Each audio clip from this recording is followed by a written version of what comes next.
अस्सलाम वालेकुम दोस्तों। आज हम बात करेंगे कभी मैं कभी तुम के आने वाली एपिसोड के बारे में। जैसा कि आप सब लोगों ने देखा होगा कि रुबाब ने किस तरह अदील की इंसल्ट की है और एक पार्टी ऑर्गेनाइज करके किस तरह उसको एक्सपोज किया और सब लोग को कैसे कह रही होती है कि सब लोग अपने कैमरे ऑन कर लो, यानी कि मोबाइल्स वगैरह ऑन कर लो और कैमरों को भी साथ कर लो।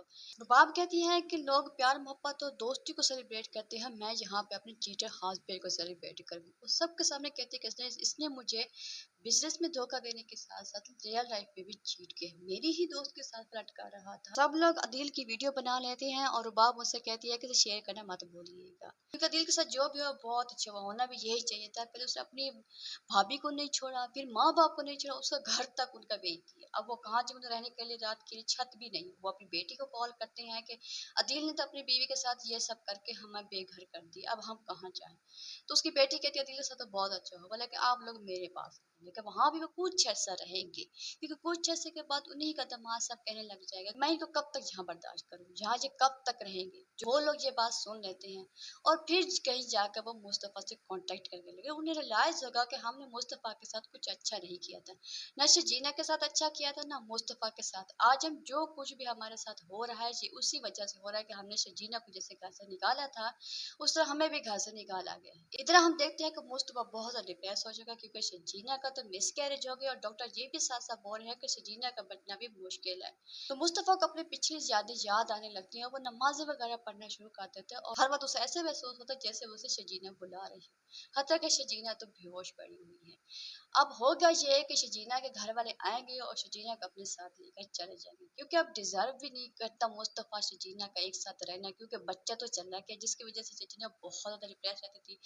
मुस्तफा ने तो पहले ही कह दिया था कि मुझे इस बच्चे की जरूरत नहीं है। तो अब शजीना गुस्सा होगी तो मुस्तफा पे होगी कि तुम तो यही चाहते थे, तो वो भी हो गया है। अब मुस्तफा अपने पास दौलत का तो ढेर लगा लेगा, मगर बीवी और बच्चा दोनों खो देगा। बच्चा तो हमेशा के लिए चला गया, मगर बीवी भी चली जाएगी, क्योंकि माँ बाप कभी ये कैसे बर्दाश्त कर सकती है कि उनका दामाद उनकी बेटी के साथ इतनी ज्यादा ज्यादतियां करे कि पैसे कमाने की वजह से उसका ख्याल ही ना रखे और बच्चा ज़ाया हो जाए, ये कैसे हो सकता है। तो फिर वो अपनी बेटी को साथ लेकर चल जाएगा, मुस्तफा तनहा रह जाएगा। पैसे तो बहुत सारे बना लेगा, मुस्तफा के माँ बाप शायद मुस्तफा के पास आ जाएं, लेकिन शजीना मुस्तफा को छोड़कर चली जाएगी, क्योंकि उसका बच्चा तो चला गया, जिस वजह से वो बहुत ज्यादा डिप्रेस रहती थी कि मेरा बच्चा ना जाया हो जाए, जब मेरा बच्चा मुझसे ना छीन जाए। लेकिन मुस्तफा यही चाहता था कि बच्चा जाया हो जाए या छीन जाए तो कोई मसला नहीं, पैसा है तो पैसे को अपने पास रखेगा और शजीना उसको छोड़कर चली जाएगी। अब हम देखते हैं कि मुस्तफ़ा देखते हैं कौन सा डिसीजन लेता है, किस तरह वो शजीना को वापस लेके आएगा या किस तरह शजीना का दुख खत्म होगा। अगर बच्चा ज़ाया ना होता तो शायद शजीना इतना डिप्रेशन में ना जाती और मुस्तफ़ा को ना छोड़ती। वैसे शजीना की जब तबीयत बहुत ज़्यादा ख़राब थी तो उस वक्त तो मुस्तफ़ा था ही नहीं। मुस्तफ़ा तो था अपने ऑफिस में बिजी, अपने कामों में बिजी, कुछ तो दौलत कमानी थी।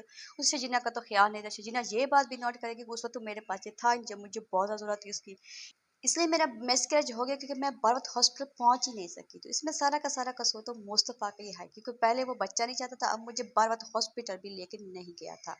तो शजीना शायद इस वजह से भी बहुत नाराज हो जाएगी मुस्तफ़ा से और शायद उसे छोड़कर चली भी जाए।